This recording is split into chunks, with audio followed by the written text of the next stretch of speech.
এই মুহূর্তে আমি দাঁড়িয়ে রয়েছি কংসাবতী কলোনি 137 এবং 138 নম্বর যে বুথ, সেই পিঙ্ক মহিলাদের যে ভোট কেন্দ্র, সেই ভোট কেন্দ্রে রয়েছি। এবং আমরা যদি দেখতে পান যে আমার পেছনে যে গেট রয়েছে বা যেভাবে সাজানো হয়েছে, মূলত দেখলে মনে হবে কোনো বিয়ে বাড়ি অথবা কোনো জন্মদিনে আমরা উপস্থিত হয়েছি।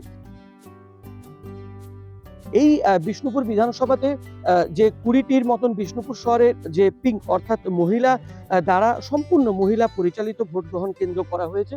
এবং এই আলপনা থেকে শুরু করে মূলত একদম ভিতর পর্যন্ত সমস্ত কিছু বেলুন ডেকোরেশন দিয়ে সাজানো হয়েছে। এবং নির্বাচনের প্রথম দফার ভোটেই যে কড়াকড়ি পুলিশ প্রশাসন থেকে শুরু করে প্রশাসনের যে নজরদারি যেমন একদিকে রয়েছে, অপরদিকে বিভিন্ন রকম নির্বাচনের যে সুবিধা তা রাখা হয়েছে।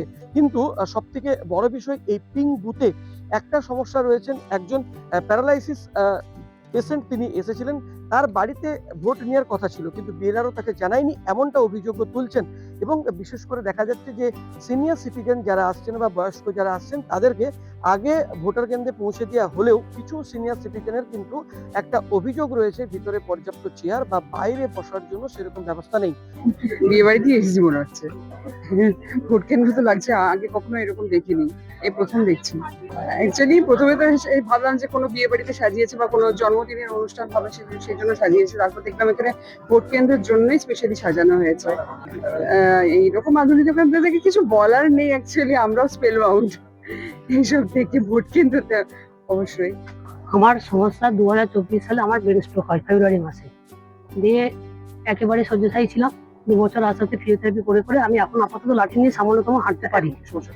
এখন যেটা হলো, আমার তো বাড়ি, আমি দোতলায় থাকি, সেটা না হলো নামলাম, আমার হাজবেন্ডের ভোটের ডিউটি পড়ে গেছে, আমাকে এরকম দেখিয়েও তার ভোটের না, যে হোম ভোটিং এর সুযোগ আছে, আপনি তাহলে বিএলও বলেননি আমাকে, সৌম্য চক্রবর্তী সম্ভবত। তো আমাদের পাড়ারই ছেলে, কিন্তু আমাকে জানায়নি যে এরকম আমার হোম ভোটিং এর সুযোগ আছে। তাহলে আমি 19 জানুয়ারির মধ্যেই দিয়ে দিতে পারতাম। না, কিছু ছিল না। আমাকে একজন চেয়ার, মানে বিএলও চেয়ারটা ছেড়ে দিল প্রথমে, আর ভিতরে যে হ্যাঁ, আমি কষ্ট করে গেলাম, আমার সঙ্গে যে থাকে আমার শাশুড়ি, তো আমাকে সঙ্গে করে নিয়ে গেল। না, হুইলচেয়ার ছিল না, উল্টে আমি যখন আমার এই যে সই করতে, আমি আসতে, আমি হাতে স্ট্যাম্প দেবো, আমি সই করতে পারি, আমি সই করবো, তখন বলছে কি খাতা ঘোরানো যাবে না। প্রিসাইডিং অফিসার বলছেন। আমি বলছি আপনি কি বলছেন, আমি একজন সরকারি চাকরি করি, আমি চাকরি করি, তো আপনি এই কথা বলতে পারেন? আমি এরকম অবস্থা, আমার বাড়িতে ভোট হয়নি, আমি এইটুকু আপনারা হেল্প করবেন না? খাতাটা ঘুরিয়েছি, আমি অপরাধ করে ফেলেছি। মানে সরকার সাজিয়েছে কিন্তু ভিতরে তার মানে পরিকাঠামো না না, নেই, সেটা নেই।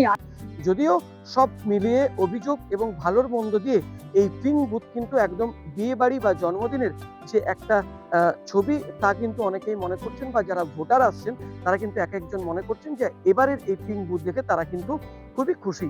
বিষ্ণুপুর থেকে অসিত রজক, সংবাদ প্রতিদিন .in। এবারে ভাই ভোটের লড়াই এই এখানেই দেখবো।